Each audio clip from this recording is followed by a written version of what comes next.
Здравейте в следващия епизод от поредицата на канала My Skin Space. Днес на гости ни е доктор Самер Шокър. Той е един дерматолог, който вярва, че истинската естетика се крие в подчертаването на естествената красота. За начало да споделя, че темата за акнето е пълна с много митове, страхове, вина. Затова ще ви задам един такъв въпрос. Кой е най-разпространеният мит за акнето, който искате всички да забравят? Мисля, че мита, който искам да елиминирам от социалните мрежи е този, който твърди, че хората, които страдат от акне, имат мръсна кожа или не се грижат достатъчно добре за нея. Това е абсолютно грешно. Акнето е медицинско състояние, което зависи от много фактори. Хормонални, стрес, диета и възпаление. И не е нечия вина и е напълно лечимо. Какъв е вашия личен подход при лечението на акне и как решавате какво да приложите към всеки пациент? Нямам универсален план, когато става дума за лечение от акне. Всеки един пациент, подходът към него е индивидуален.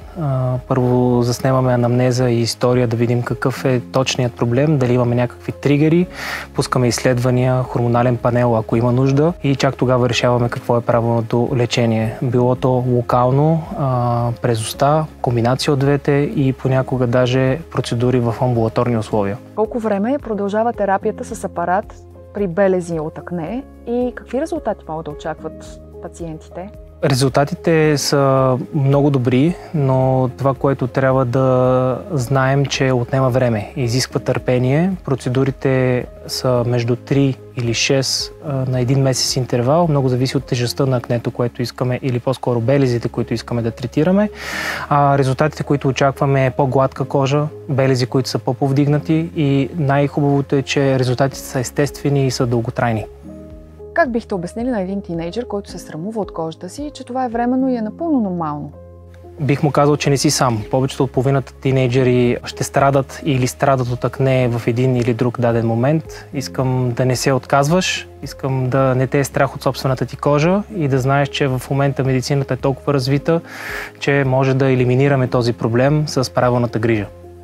Ако трябва да обобщите в едно послание, какво бихте искали да запомнят хората от вас днес? Какво ще е това послание? Грижата за кожа не е суета. Когато кожата ни се чувства добре, ние се чувстваме добре. Ние сме по-уверени и по-усмихнати. Красотата не е в перфектната кожа, а в увереността, която тя ни дава.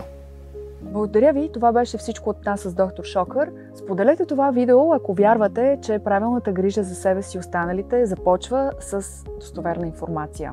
До скоро, до нови срещи в следващия епизод.